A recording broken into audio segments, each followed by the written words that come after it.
Thanks for hanging out with us every Sunday night right here on Fox 5 as the UNLV basketball season is coming down to the wire. The Runnin Rebels enter the bye week on a 3-game win streak after taking down Fresno State last night in a nail-biter. And the Lady Rebels give it up to Lindy Rocque and her squad, continuing to dominate the Mountain West, looking to win their 4th straight Mountain West title at the end of the season. Once again, the Lady Rebels to the top of the Mountain West standings. Let's take a look at where the Runnin Rebels stand after defeating Air Force and Fresno State this week. Taking a look around the Mountain West, New Mexico is on a 7-game win streak. The Lobos are so good this season. The Runnin Rebels wrap up conference play in the pit on March 7th. Another 40-minute fight against New Mexico. UNLV is sitting in the number 6 spot on a 3-game win streak with 7 days to prepare for Colorado State on Saturday for a 7 p.m. tip-off against the Rams. It could be anyone's night in the Mountain West. The Runnin Rebels have 5 conference games remaining, as we'll hear from Coach Kruger his thoughts on finishing the season strong. Like I mentioned, another 40-minute physical fight in the Mountain West last night in Fresno. Let's check out the Runnin Rebels nail-biter against the Bulldogs. UNLV looking to stack 3 wins in a row. My guy, Jaden Henley, getting ready for the game. The Rebels bring their swag to Cali. One bucket after another for UNLV. The Rebels jump in front 8-1. The Bulldogs bark back with this wide open layup, and we're tied up at 10.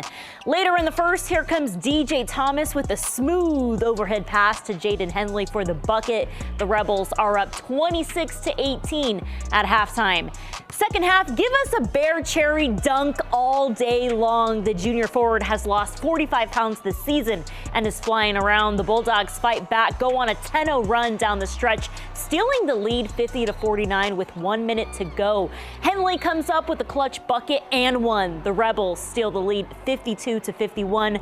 Fresno State, they'll have the ball in the final seconds. Jalen Weaver shoots the corner 3 on the buzzer, no good. The Rebels survive a nail-biter on the road, 52-51, winning 3 in a row.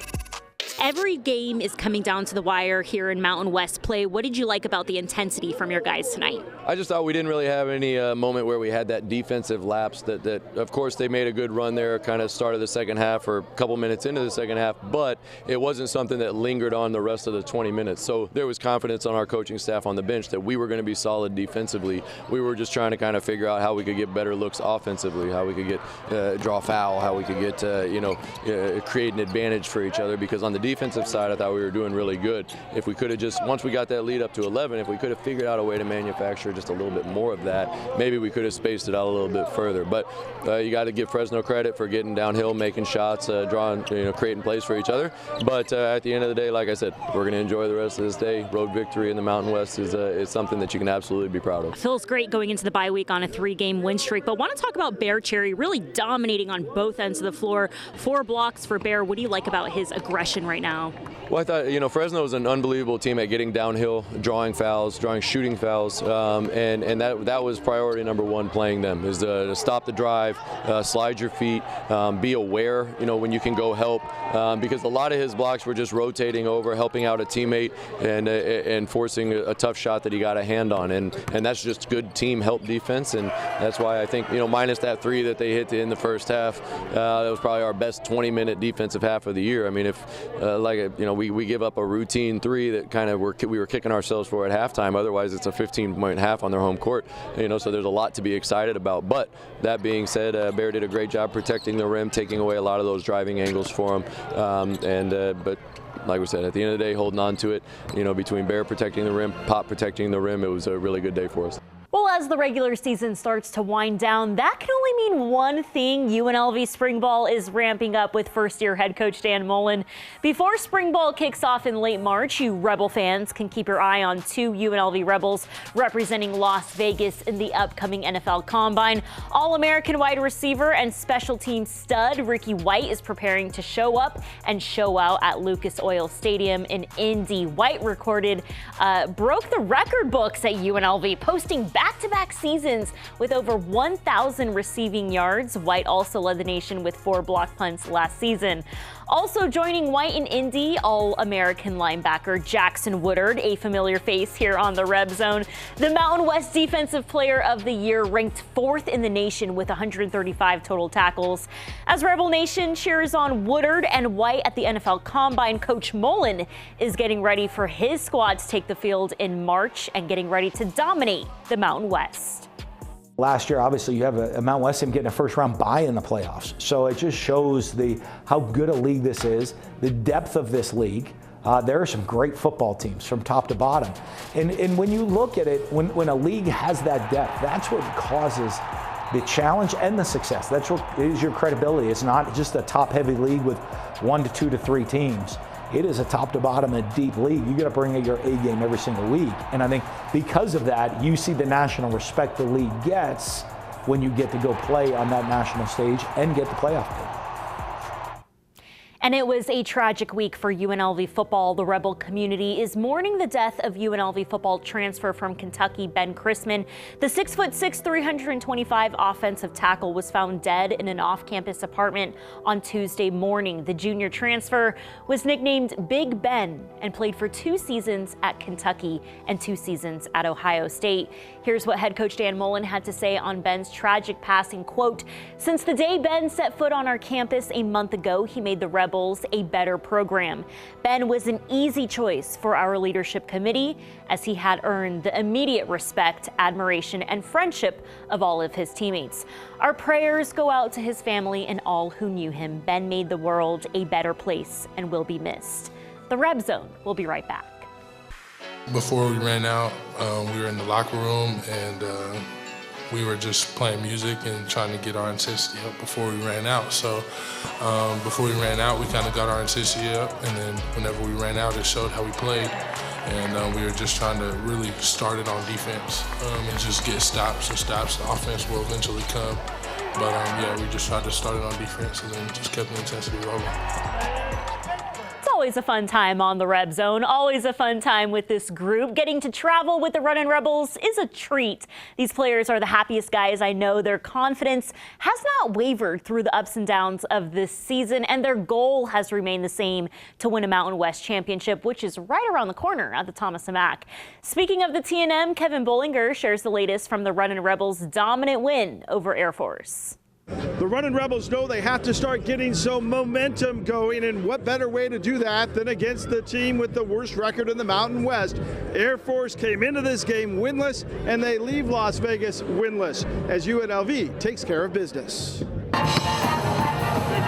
The Runnin Rebels came out focused, and they were good on both ends of the floor. Early, Bear Cherry with the jump hook to get things going, and then they put a long, dominating sequence together. Julian Rishwain with the 3, then the D, forcing the turnover. Rishwain goes coast to coast. He gets the finger roll and the foul to cap an 8-0 run to open things up. But they weren't done. Dedon Thomas with the spin move to the rim for the lay-in, and Rishwain the bounce pass to Jalen Bedford. He throws it down.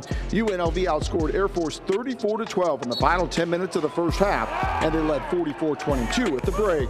The Runnin Rebels kept it rolling in the second half. The pass through the defender's arms to Rishwain in the corner for the triple. Then Bear Cherry down low. He gets the hoop and the harm, and the capper off the inbounds pass. Cherry destroying the rim. UNLV puts together a full 40 minutes, and they fly away from Air Force 77-52. Guys did a great job, just from the start of setting the tone and making things difficult. A lot of deflections, so the energy level was there, but it was combined with the mental approach that was needed, and so it ended up being a good night for us. Before we ran out, we kind of got our intensity up, and then whenever we ran out, it showed how we played. And we were just trying to really start it on defense and just get stops and stops.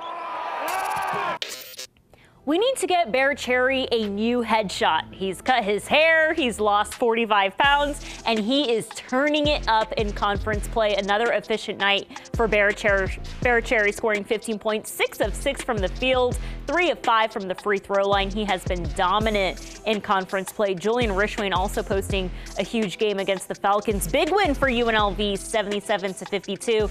Coming up, they're hosting Colorado State on Saturday night for a 7 p.m. tip-off. Here's more from Kevin Kruger post-game in Fresno. Excited to see your guys get back to work. 5 games remaining in conference play. Colorado State coming up next, but what do you like about this bye week the rest your guys are able to get? Well, it's just that. You know, obviously DJ went out. I mean, Julian's got tape all over his body. Hindley's logged a lot of minutes. Jalen Hill, of course, coming off the knee surgery. I mean, you just kind of we've got a number of guys that can really use these next couple days. So we'll take Monday as kind of a normal practice for February and put in some Colorado State stuff. And then Tuesday will probably be very, very light. Wednesday will be kind of our normal day off, and then when we'll get back Thursday and Friday will be our regular kind of 2-game prep, but we'll still have that Monday and Tuesday where we're able to put things on their mind mentally, watch some film, but at the same time stay off their feet. Coach, I'll wrap it up with 5 games remaining in conference play. We talked about the bye this week, just the focus and intensity. What are you proud of your team right now?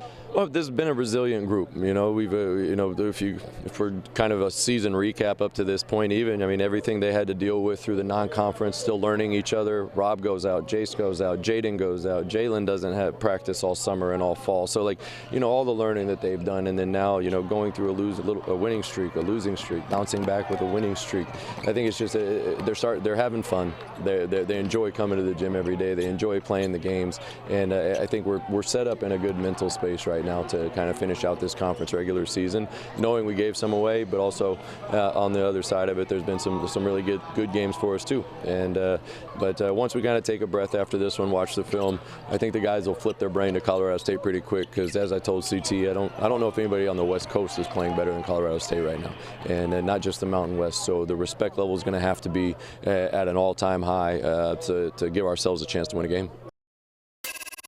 The Lady Rebels also on a bye this week, but continuing their dominance in the Mountain West on a 5-game win streak, improving to 13-1 in conference play. We'll hear from the Lady Rebels coming up next on the RebZone. Just 2 weeks ago, the Lady Rebels traveled to San Diego State and were handed their first in-conference loss of the season thanks to an Aztecs buzzer beater. Fast forward to Wednesday night, and the Lady Rebels were looking for redemption against the Aztecs on their home court. San Diego State starting off strong with back-to-back buckets, but Kiara Jackson gets her team going with a 3-ball. The Lady Rebels going on a 7-0 run as Amarachi Kimpson cuts in, driving straight to the rack. The 3-ball is contagious as Jackson hits McKenna Brackens on the perimeter. It rattles around and drops in. Jackson again with another 3. The guard went 4 for 5 from deep in the first quarter alone. But San Diego State down, not out, chipping away at the deficit. Lady Rebels up by 7 after 1. They keep it rolling in the second quarter. Kimpson pulls up from mid-range, nails it. And Jackson dishes it to Meadow Rowland in the corner for the bucket. The Scarlet and Gray cooling down in the second quarter while the Aztecs were heating up, cutting a 14-point deficit in half. UNLV up 7 entering the third. Alyssa Brown coming straight down for the layup, and the Lady Rebels going hard in the paint as Kiara Jackson plays off her momentum. The importance of grabbing the rebound on full display here as Kimpson has Rowland's back, puts it away.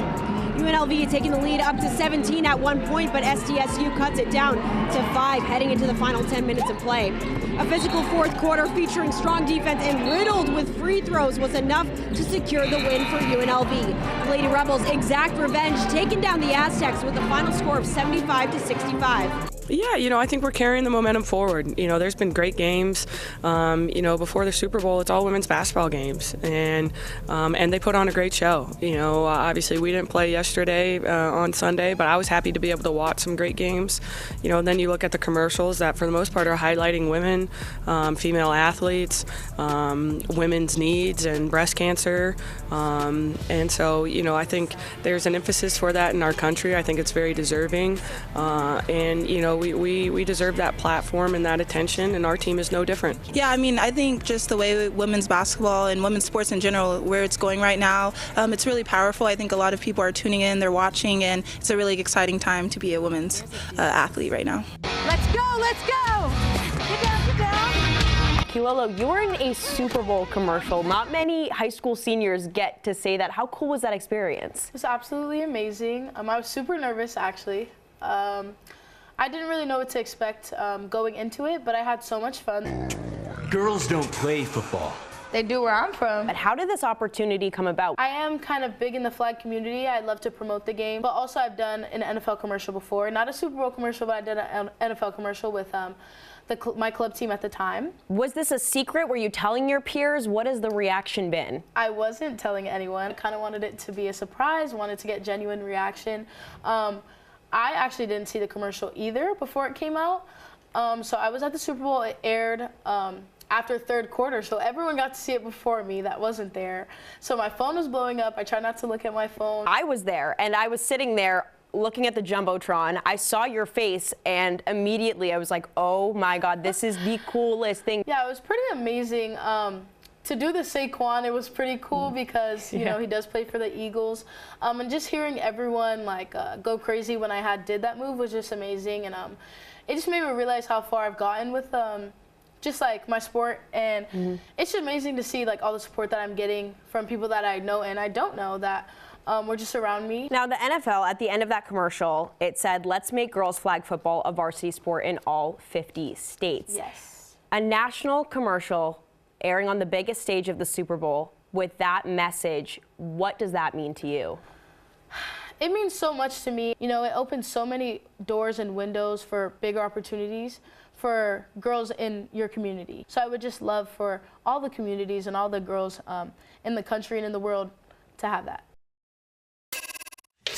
Coming up next, we're highlighting more local stars in sports media, and he's a UNLV Rebel. Joining us live in studio tonight is UNLV journalism major Wyatt Touchet. Wyatt, I'd love to have you in studio, get to introduce you to Rebel Nation. They'll see you at a lot of games this season, but I want to ask you what it's been like here in Las Vegas, being a student, really taking advantage of all the opportunities in Vegas. I mean, it's been one of the biggest blessings of my life. Like, I absolutely love Las Vegas. It's my second home. I was born and raised in the Bay Area in California, and so for me to be able to have this moment to come to Las Vegas and do the things that I've done and experienced, and you know, surrounding myself with the community that's here, it's been incredible. Yeah, love to see these behind the scenes photos of you already winning an Emmy with the Raiders. We got to give a big shout out to Wyatt, but want to ask you just your experience here in Las Vegas, the professors you have at UNLV, how have they set you up for success? I mean, tremendous. I mean, without them, my foundation isn't there. You know, people like Kevin E. Martin, Ryan Thorpe, you know, Molly Sullivan, and a lot of other people as well,